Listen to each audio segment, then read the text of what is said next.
আসসালামু আলাইকুম, কেমন আছেন সবাই? আশা করি ভালো। আমিও আল্লাহর রহমতে ভালো আছি। আজকে কথা বলবো মরিচের জমি শোধন নিয়ে। আমি আমার নিজের জমি শোধন করতেছি আজকে।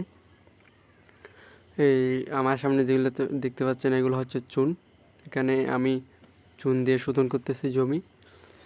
আর আপনারা যারা বর্ষাকালীন সময় সবজি চাষ করতে চাচ্ছেন, আপনারা চাইলে এভাবে জমিটা শোধন করে নিতে পারেন, যাতে উইল্টিং যেটা হয় সমস্যা করে সেটা অনেকাংশে কম হতে হবে। তো আপনারা চাইলে এভাবে জমিটা শোধন করে নিতে পারেন। যেহেতু আমি এখানে মরিচ রোপণ করবো, জমিটা শোধন করে নিচ্ছি। আপনারা চাইলে এভাবে জমিটা শোধন করে নিতে পারেন। এখানে আমি জমিতে এই চুন ছিটিয়ে দিয়ে, এখানে আমি দিচ্ছি হচ্ছে প্রতি শতাংশে এই 2.5 কেজি হারে 2 থেকে 2.5 কেজি এরকম করে দিচ্ছি। আপনারা চাইলে 2 থেকে 3 কেজি এরকম মাঝামাঝি করে দিয়ে দিতে পারেন। যেহেতু আমি এখানে একটু তাড়াতাড়ি জমিটা রেডি করব, তাই একটু কমে দিচ্ছি। আপনারা যারা এইভাবে জমি শোধন করতে চাচ্ছেন, তাহলে সময় করতে চান তাহলে করতে পারেন। আর যারা এরকম জমি শোধন করতেছেন, তাহলে 3 বছর পর পর একবার জমিটা শোধন করে নেবেন। যারা এরকম শোধন করতে চাচ্ছেন 3 বছর পর একটা শোধন করলে হয়ে যাচ্ছে। আপনার যারা চান এভাবে শোধন করতে পারেন জমিটা।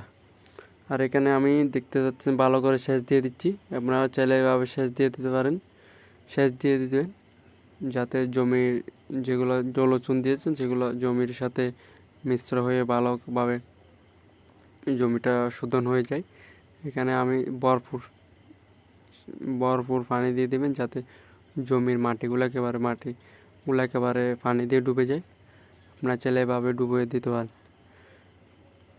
আর আপনারা যারা সাথে ব্লিচিং পাউডার দিতে চান, এটাও দিতে পারেন। আমি এখানে দিচ্ছি না। এই ব্লিচিং পাউডারটা নাকি মানবদের জন্য অনেক ক্ষতিকর, এটার সাইড ইফেক্ট অনেক বেশি, তাই এটা আমি দিচ্ছি না। আমি কাউকে দেওয়ার জন্য সাজেশনও করব না। আপনারা চাইলে এভাবে জমিটা শোধন করে নিতে পারেন। আমার নিজের এটা মরিচের জমি, কারণ বর্ষার সময় অতিরিক্ত উইল্ডিং, এরপর হচ্ছে গোড়া পচা, অনেক ধরনের ব্যাকটেরিয়া সমস্যা করে, তাই আমি জমিটা শোধন করে নিচ্ছি।